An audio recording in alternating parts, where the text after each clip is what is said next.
Supreme court में हमने 2 याचिकाएं फाइल की हैं, 2 इंटरिम एप्लीकेशंस फाइल की हैं। वजू टैंक का एरिया सील्ड एरिया है, उसको इलाहाबाद हाई कोर्ट ने 12 मई 2023 को वहाँ पे एएसआई सर्वे के जांच के आदेश दिए थे, जिसके खिलाफ अंजुमन इंतजामिया सुप्रीम कोर्ट गया था और सुप्रीम कोर्ट ने 19 मई 2023 को उस पर रोक लगा दी थी। हमने ये बात रखी थी कि उस स्टे को वेकेट किया जाए और माननीय सुप्रीम कोर्ट ने कहा था इसके लिए आप यथाचित जो अप्रोप्रिएट एप्लीकेशन है वो कोर्ट में फाइल करिए। ये जो बात हो रही है ये वजू टैंक एरिया की बात हो रही है, जो मस्जिद का पार्ट भी नहीं, मस्जिद के बाहरी हिस्से का एरिया, एक तरह से कह सकते हैं आउटर कोर्ट यार्ड है, तो वहाँ पे जांच की मांग कर रहे हैं। देखिए, सुप्रीम कोर्ट में हमने 2 याचिकाएं फाइल की हैं, 2 इंटरिम एप्लीकेशन फाइल की हैं। सबसे पहले मैं आपको बताना चाहता हूं कि जो वजू टैंक का एरिया सील्ड एरिया है, उसको इलाहाबाद हाई कोर्ट ने 12 मई 2023 को वहाँ पे एएसआई सर्वे के जांच के आदेश दिए थे, जिसके खिलाफ अंजुमन इंतजामिया सुप्रीम कोर्ट गया था और सुप्रीम कोर्ट ने 19 मई 2023 को उस पर रोक लगा दी थी।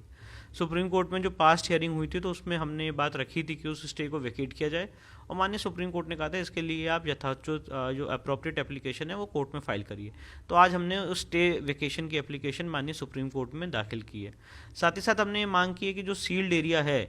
वहाँ पे एएसआई को उसके फीचर्स स्टडी करने के लिए पूरी छूट दी जाए, उसको एक्सकेवेशन करने की इजाज़त दी जाए और बिना शिवलिंगम को डैमेज किए हुए उसकी साइंटिफिक स्टडी और जांच के आदेश दिए जाएं। ये दोनों याचिकाएं आज सुप्रीम कोर्ट में हमने डाली हैं और आगे आने वाले समय में मुझे उम्मीद है कि उसकी जल्द से जल्द सुनवाई होगी। कोई तहखाने की भी आपने जो मांग की है कि उसमें हमने मांग की है कि आर्कियोलॉजिकल सर्वे ऑफ इंडिया की रिपोर्ट में और सर्वेक्षण के दौरान भी ये बात उभर के सामने आ रही थी कि वहाँ पे टोटल 10 ऐसे तहखाने हैं जो मौजूद हैं। उन 10 तहखानों में से 2 ही तहखाने जो हैं वो खुले हुए हैं, एक एजाज जी के कब्जे में और दूसरा व्यास परिवार का तहखाना है। उसके अलावा 8 ऐसे और तहखाने हैं जो अभी मिट्टी जिसमें भरी हुई है और जो बंद है आर्टिफिशियल वॉल से, तो उसको भी खोलने के आदेश दिए जाएँ और ये वाली याचिका भी सुप्रीम कोर्ट में हमने दायर की है। तो याचिका से एक्सेप्ट हो गई है? नहीं, आज हमने इसको फाइल किया है सुप्रीम कोर्ट में और मुझे उम्मीद है आगे आने वाले समय में उसकी सुनवाई होगी। ये जो वजू टैंक है ये